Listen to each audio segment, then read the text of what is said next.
Hi, welcome to Jadekind Gaming. I am Adam, and today I have another Magic the Gathering unboxing. This is the Shadows over Innistrad gift box. So I got some more of this set. Actually, I believe it's like this weekend is the pre-release for the next set, which is Eldritch Moon, I think. But better late than never, right? So this is the gift box. It's a very large box, but it has, like, as far as the cards, I think it's something like some lands and then like 5 boosters of Shadows over Innistrad. It's designed as a nice storage box. I got one for one of the Tarkir, Dragons of Tarkir, I think. Khans of Tarkir, one of those. Khans of Tarkir, I think.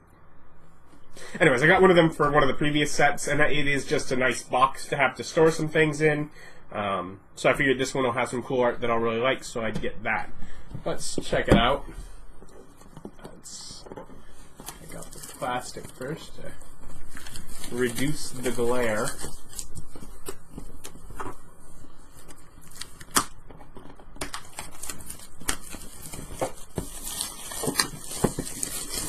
So there's the front.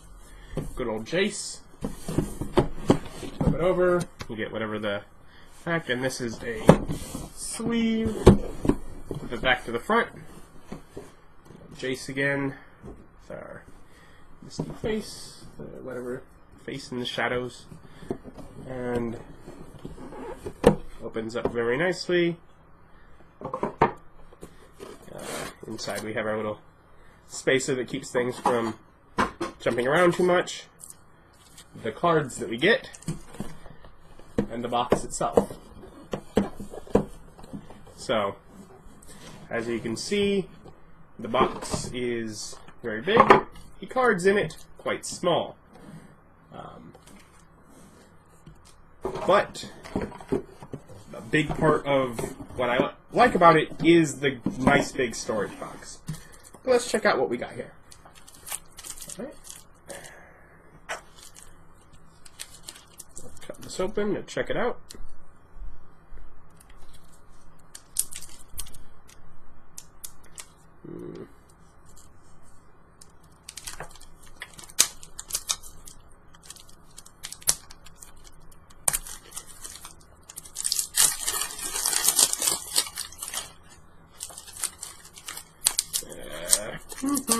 There we go. Alright. So, of course, the 5 boosters. I'm going to save those for last. Quick reference for the rules. The exact same thing as always. Turn sequence, and little thing. Quick reference for rules. Okay, we'll look at those in a second. Let's do this one first. These are nice plastic dividers, and these are also one of the big reasons I wanted to get this. There are 6 of these, and I think there were 5 or 6 in the last one that I got, and they are nice. They're wide in the back, and they're a nice, like, they're plastic. They're sort of, I mean, they're like this nice little thin plastic, and they got their lovely little art here. And they are dividers that when you put them next to the cards, they are taller, and they fit in the box that way, so that you end up with spots for labels on top to help organize things. So, these are lovely little plastic dividers. And the labels themselves, we get whatever the colors, rarities, creatures, legendary, etc., different card types. Whatever multicolored boosters, unsorted, special, standard, mod. So all sorts of different things. You know, whatever core sets, tokens, conspiracy. So things for specific to this set. These are each individual ones for different colors, as well as the planeswalker symbol. All sorts of different symbols. Lovely symbols going quite a ways back. For the different set expansion symbols. And then just these blank ones that are, you can't really, maybe you can kind of tell if I do that, but there's mostly rows of ones that go all the way across, and then these last 2 rows are the ones that are small individual ones like these. So you get your own blank ones you can use a marker or whatever and fill out. So those would be how you would mark the cool dividers. We did get some cards here.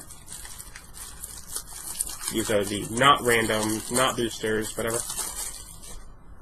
That's whatever, nice little foil. Let's bring that a little closer.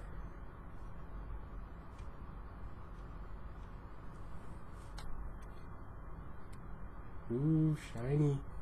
Anyways, Ravenous Bloodseeker. Discard a card. It gets +2, -2 until end of turn. So, that's that. And then we get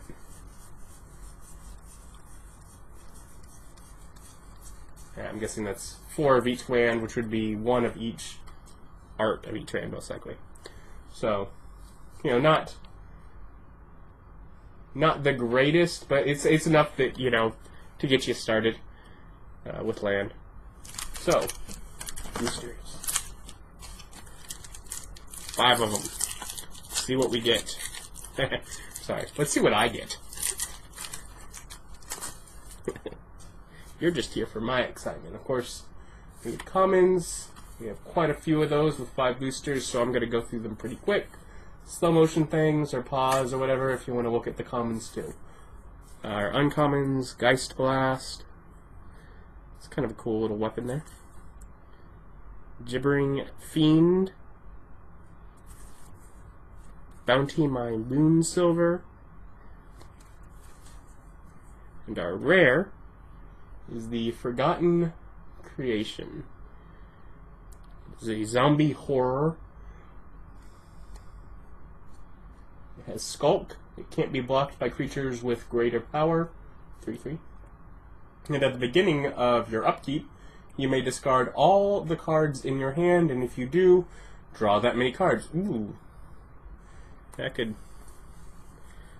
oh yes. So we have an uncommon of our Day-Night card here. Neglected Heirloom. Ooh, I remember this one. Neglected Heirloom, and equipped creature gets +1/+1, and when it... And if you put on a creature that transforms, when that creature transforms, you transform this. So it becomes the Ashmouth Blade, and the equipped creature gets +3/+3 and has First Strike. Obviously, it stays like this from now on. If it goes off the creature and has to be put on, it's more expensive to equip now, but still becomes better. Let's see, we got our foil here, common, a mountain, and a human soldier creature token, which I do love the look of the human soldiers, their hats and all that. I love that style that we got for those the humans in Innistrad. It is a setting that I very much enjoy. I would love if we got a D&D setting for this, like we did Zendikar. Deny Existence. Counter target creature spell. If that spell is countered this way, exile it instead of putting it into its owner's graveyard. Wow, harsh. Anyways, commons.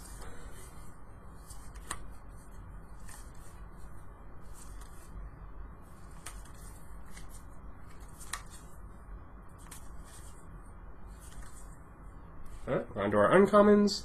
Cult of the Waxing Moon. Works for those that transform. So, good for a werewolf deck. Essence Flux. 1. Exile target creature you control. Then return. Yeah, I got this couple weeks ago when I got the Deck Builder's Toolkit. Lets you send a creature out and make sure it goes to its owner's control.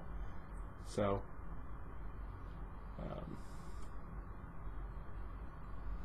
essentially, it's send it away in case something bad's happening to it. If it's getting destroyed, it goes out, it goes away, and then it comes back even stronger. So I believe what it is. Anyways, land, And our rare is a land. Can tap for a colorless mana, or pay 3 to return it from your graveyard to the battlefield tapped. So if this land is destroyed or anything, you can get it back. Our day-night card, our transforming card, is a common, and it will become a human, and it's a human werewolf. So of course all of those are, if no spells were cast, transform it. And if 2 or more were cast, you transform it back. We got one of the cards that is the placeholder for this, and a clue token. So, for one of the mechanics on this set.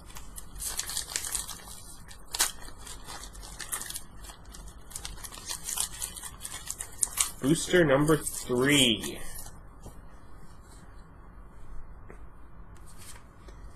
Commons.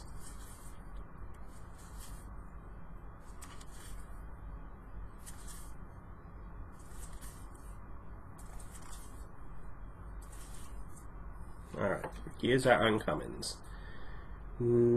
Nahiri's Machinations Enchantment. At the beginning of combat on your turn, target creature you control gains indestructible until end of turn. Nice. The Epitaph Golem. Put target card from your graveyard onto the bottom of your library. Okay. Fleeting Memories.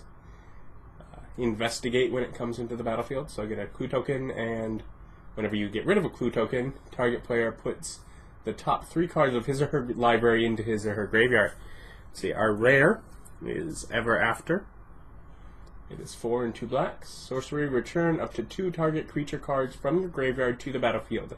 Each of these creatures is a black zombie in addition to its other colors and types. Put Ever After on the bottom of its owner's library. Nice. And then we got an uncommon for the transforming card, Duskwatch Recruiter, Werewolf. So in addition to its typical, I just noticed they actually have what it's going to transform into down here to help you out. But anyways, it also has pay 3. And look at the top 3 cards of your library. You may reveal a creature card from among them and put it into your hand. Put the rest onto the bottom of your library in any order. And when it transforms, creature spells you cast cost 1 less to cast. Okay.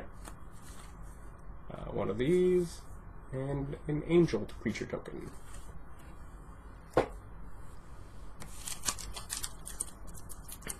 Booster 4. More than halfway through. No mythics.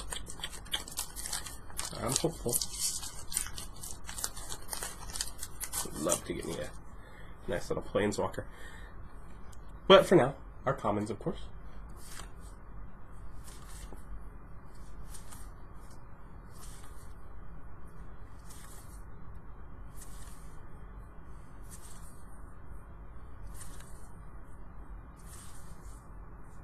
Okay, our uncommons, we get Dance with Devils. Put 2 1/1 red devil creature tokens onto the battlefield. They have, when this creature dies, it deals 1 damage to target creature or player. Okay, that's nice.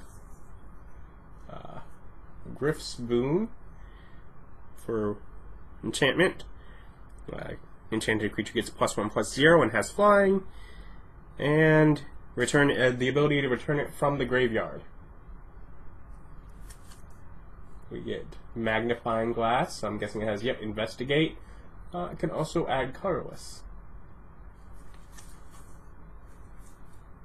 Well, it is a mythic at least. That's cool. Alright. Wolf of Devil's Breach.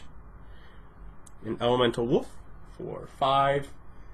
Whenever it attacks, you may pay 2 and discard a card. If you do, it deals damage to target creature or planeswalker equal to the discarded card's converted mana cost. Not bad. And it's a 5/5 on top of that. Uncommon transforming card. When you sacrifice a clue, you transform this guy. And transformed, he has prowess, and when he deals combat damage to a player, you investigate. Not bad, not bad. Swamp. And a zombie token creature. Final booster pack.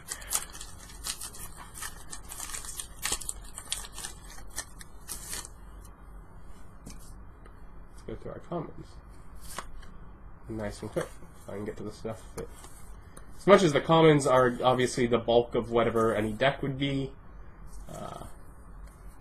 the rares are what usually inspire me for what type of deck to make. So, but uncommons are nice too, so we'll look at those. Broken Concentration, counter target spell, and Madness. If you discard this card, it goes into exile, and when you do, cast it for its Madness cost or put it onto your graveyard.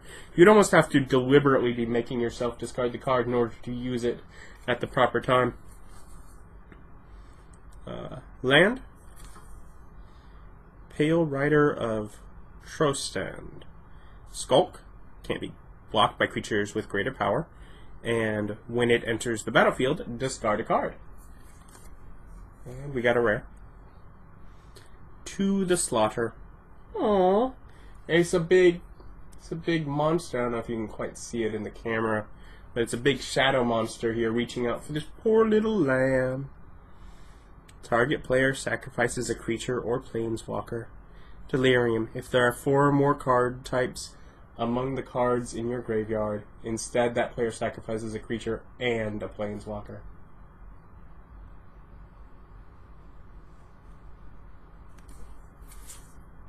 And a common transforming card at the beginning of each upkeep. If no spells were cast last turn, transform it. It's going to be a werewolf. And werewolf is a 6/5 with menace. Not bad. One of those, and an emblem for one of the planeswalkers that I do not have. Would be a nice thing to be able to put up, but I need the planeswalker. Anyways, that's the token. So, not terrible. It's always fun. You know, it's definitely a big part of what makes the gift box what it is the fact that it does. It comes with a handful of boosters, which, especially if you're giving it as a gift, lovely thing. It's enough for them to, you know, it's sort of that gambling urge and that feel of what am I going to get. So those are always fun. It does include that one special, like, foil, like, I think it's like even a unique art. I bet it tells me on here. An alternate art Ravenous Bloodseeker from the set. Yeah, so the foil card, that's even like a unique art card. And also, the box with the very useful dividers. Part of me wishes like there were just somewhere that I could get these dividers just, you know, that the, you know, Wizards sold just them independently. I know some other brands have other dividers. They're not the same. And I really like these ones. And now I have them from this set as well as from the Tarkir set. But yeah, so that's the Shadows over Innistrad gift box. I'll, of course, include a link where you can find it online down in the description. So you can check it out yourself. And have a good day. Bye.